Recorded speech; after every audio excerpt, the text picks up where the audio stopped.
வணக்கம். கிருஷ்ணகிரி மாவட்டத்திலிருந்து தமிழக அனைத்து பாசன விவசாயிகள் சங்க தலைவர், நிறுவனர் மற்றும் உங்கள் சிவகுரு. தற்போது பார்த்தீங்கன்னா, லாபமே இந்த ஆண்டு இல்ல ன்னு தான் சொல்லணும். கடந்த ஒரு 7, 8 ஆண்டுகளாக லாபம் இல்ல. முந்தைய ஆண்டு ஓரளவுக்கு கொஞ்சம் பரவாயில்ல. இந்த ஆண்டு இன்னும் மோசமாக தான் போயிடுச்சுன்னு சொல்லுவோம். நிறுவனங்கள் வந்து கண்டிப்பாக நான் மாங்கோல் நிறுவனம் கொடுக்கலன்னு தான் சொல்லணும். அது வெளி மாநிலத்தில் எப்படி வாங்கினாங்க கடந்த வரும் காலங்கள் தான் பதில் சொல்லுவாங்க. தற்போது ஆர்ஓஎஸ் முடிஞ்ச உடனே மாமரத்தை வந்து கவாத் முறை செய்யணும். தற்போது நம்ம கவாத் செஞ்சுருக்கோம். அது இடையில் வந்து பார்த்திங்கன்னா தெரியுதுங்களா, அது வெளிச்சமே இல்லாதது இப்போ கவாத் செஞ்சு அருமையாக அந்த வெளிச்சம் வருது. ஏன்னா காற்றோட்டங்கள் இருக்க தான் மகசூல் வந்து தரமாக எடுக்க முடியும் என்பது தான் ஒரு உண்மை. இது சுமார் வந்து இந்த மரம் நம்ம தற்போது பார்க்கும்போது பார்த்திங்கன்னா ஒரு 25 வருட மரம். அது ஹைட்டாக போய்ட்டு கவாத்து முறை செஞ்சுட்ருக்கோம் பாருங்கள். ஏன்னா அடுத்த 2 ஆண்டுகளில் பாருங்கள் இந்த மாதிரி துளுர் வந்துடும். அப்போ இந்த ஹைட்டாக இருக்கிற கிளாய் வந்து நம்ம கவாத் செஞ்சிடலாம்.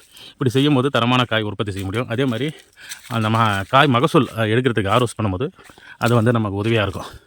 கடந்த ஆண்டு பாருங்கள் இவ்வளோ ஹைட்டாக இருக்குது. மகசூல் அறுவடை பண்ணும்போது ரொம்ப சிரமம், ஆட்கூலி எல்லாம் பற்றாக்குறை. கடந்த ஆண்டு பாருங்கள் ஆர்ஓஎஸ் பண்ண கிளை வந்து எந்த அளவு துளிர் விட்டு இருக்குது பாருங்கள். இந்த வருஷம் நம்ம தோட்டத்தில் கண்டிப்பாக பரவாயில்ல. 2 ஏக்கருக்கு சுமார் ஒரு 15 டன் எடுத்துருக்கோம். எல்லா விவசாயிகளும் தெரிஞ்சுக்காங்க, ஆர்ஓஎஸ் பண்ணுங்கள். காற்றோட்டம் இருக்கிற மாதிரி இது ஆர்ஓஎஸ் முடிஞ்ச உடனே கவாத் பண்ணுங்கள். ஆர்ஓஎஸ் முடிஞ்ச உடனே மகசூல் முடிஞ்ச உடனே கவாத் முறையை கையால் செய்யுங்க. அப்போ தான் நம்ம சிறந்த முறையில் அடுத்த ஆண்டும் நம்ம வந்து மகசூல் தொடர்ந்து எடுக்க முடியும். அதே வந்து தண்ணி பாய்ச்சிற தோட்டம் தான் நாங்கள் எடுக்க சொல்கிறேன். மானாவாரி தோட்டம் தயவு செய்து எடுக்காதீங்க. ஏன்னா மழை வரும்போது புரட்டாசி மாதம் எடுங்க. பாருங்கள், லாபமே இல்லாத தொழில் தான் செஞ்சுருக்கோம். அழிவில் விளிம்பில் இருக்கிறது தான் கிருஷ்ணகிரி மாவட்டம் மாந்தோப்பு. இந்த சூழ்நிலை சுமார் வந்து நிறைய இப்போ 32,000 ஹெக்டேர் இந்த ஆண்டு 2026 இருக்குது. கண்டிப்பாக குறையும் இந்த ஆண்டும் ஒரு 2,000 ஹெக்டேர். பாருங்கள், டாஸ்மார்க் மூடிட்டு உடனே டாஸ்மாக் ஊழியர்களோடு ஒத்துமை செஞ்சு எங்கள் ஊழியர்களுக்கு மீது 700 பேர் சுமார் இருக்குது, எங்களுக்கு உத்தரவாதம் கொடுன்னு கேட்குறாங்க. வாழ்வாதாரத்துக்கு போராடுறாங்க. அதுக்கும் சில அரசியல் கட்சிகள் உடனடியாக இருக்குது. ஆனால் நாங்கள் விவசாயிகள் வந்து எவ்வளவோ போராடுறோம். ஆனால் அவங்களுக்கு கண்ணுக்கே தென்பட மாட்டேங்குது. விவசாயி அழிவில் விளிம்பில் இருக்கோம்.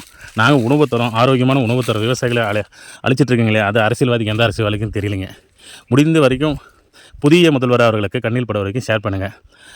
ஏன்னா மாந்தோப்பு அழிவில் விளிம்பில் இருக்கும் கிருஷ்ணகிரி மாந்தோப்பை காப்பாற்றணும்.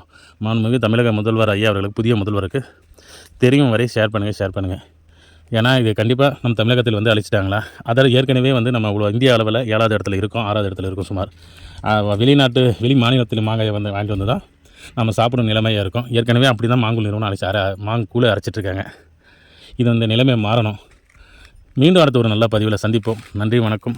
தமிழக அனைத்து பாசன விவசாயிகள் சங்க தலைவர், நிறுவனம் மற்றும் தலைவர் உங்கள் சிவகுரு. மீண்டும் அடுத்த ஒரு நல்ல பதிவில் சந்திப்போம். நன்றி, வணக்கம்.